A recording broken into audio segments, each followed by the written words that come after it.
Hey everybody, it's your old pal Steve, owner of RUNMOORE, this fabulous brick and mortar running shop located in Westminster, Maryland. Today we're going to be doing a little side-by-side comparison talking about the Asics Superblast 2 and the Asics Novablast 5 that is coming out this December. The Superblast came out earlier this year, but we thought it would be a good time to sort of talk about the two of them and how they connect the dots between them.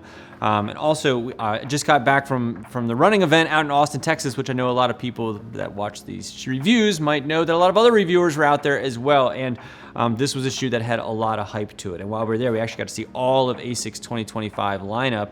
And I would tell you there's a lot of shoes with the name Blast in it coming out next year. So now's a good time to familiarize yourself with the current Blast lineup before next year, and you see a ton of different shoes with these names in it. So, these two shoes, how do they connect? Well, we'll start off with this Novablast 5. This shoe's coming out in December, and this is a true mid-cushion performance category shoe. This is like your everyday, lightweight, bouncy, premium midsole shoe. This is now like, for us, this category in itself has become the most popular shoe, at least for our staff of things that we love and get excited about and pull most frequently.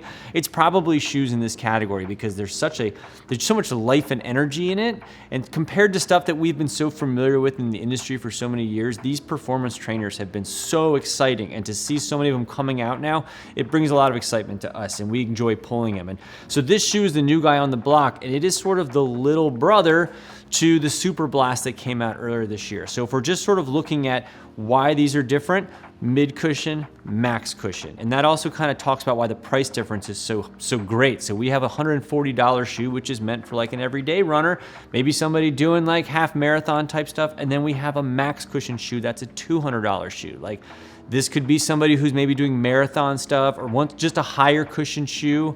Maybe somebody who wants to turn some tempo runs or perhaps even race in it. You're gonna have a little more variance with this shoe. One of the other things that I thought was interesting when we were going through this shoe is that the Superblast is a unisex shoe. And I usually have like a big frowny face when I hear a high dollar shoe is unisex. And I totally understand, like, from a brand perspective, especially on a shoe that didn't have tons of street cred before.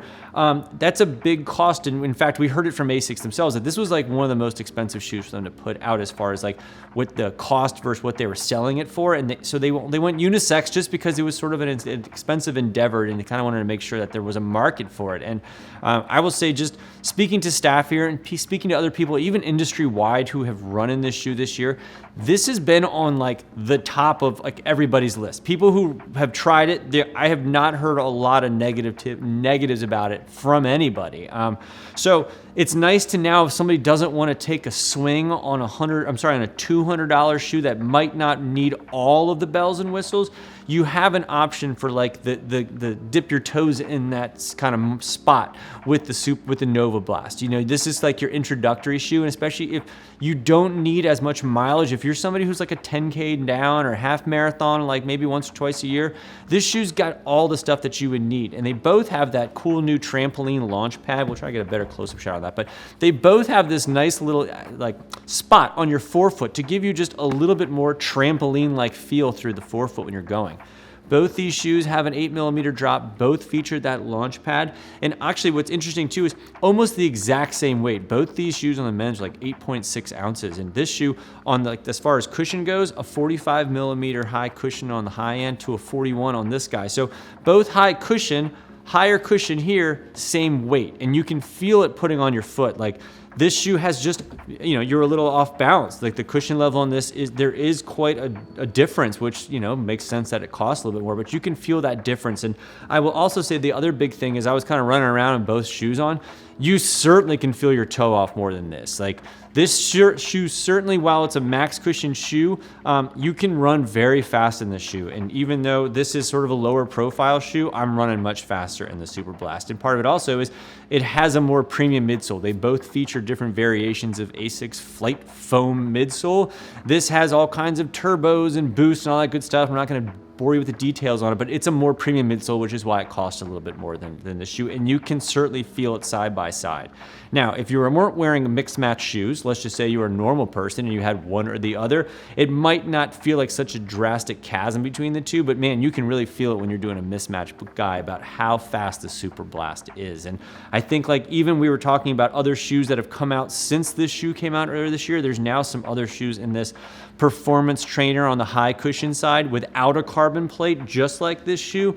And this is the best, this is the fastest, this is the industry standard now for those shoes. And especially if you're somebody who wants to take a, in that foray of like a high cushion performance trainer without a plate. And again, it is so wild that that is now a category. Max cushion performance trainer sans plate. In that specific field, this is the best one. And really, in this now mid-cushion, again, in my humble opinion, in this mid-cushion performance trainer, the Novablast 5 is now the best one. So really, Asics has done a tremendous job this year in really kind of throwing themselves back like to the top of the line, and so many of these new shoes coming out in the direction of the brand. So I don't think you're gonna do a bad job picking up either one. It's just gonna be a matter if you wanna spend $140 and maybe you're doing a little bit less, maybe you're using this shoe for like a variety of stuff, versus $200, unisex, more performance, much more apparent toe off. It's really going to come down to what you're doing as far as the distance and really what you want to spend on a shoe, but you're not going to go wrong with either of them. And I think they both fit true to size. They both have plenty of width. There's a lot of positive things on both of them. So anyway, I hope that kind of helped you maybe decide what's best shoe for you. And of course, if you want to purchase either of these, we'll have a link down below. Enter promo code RUNMOORE and you'll save 10% and we'll ship it out for free. If you're in the greater Westminster, Maryland area, stop on by my shop and say hello. Good chance you'll catch me while I'm here. Happy running, happy everything, and I will see you around town. Thanks.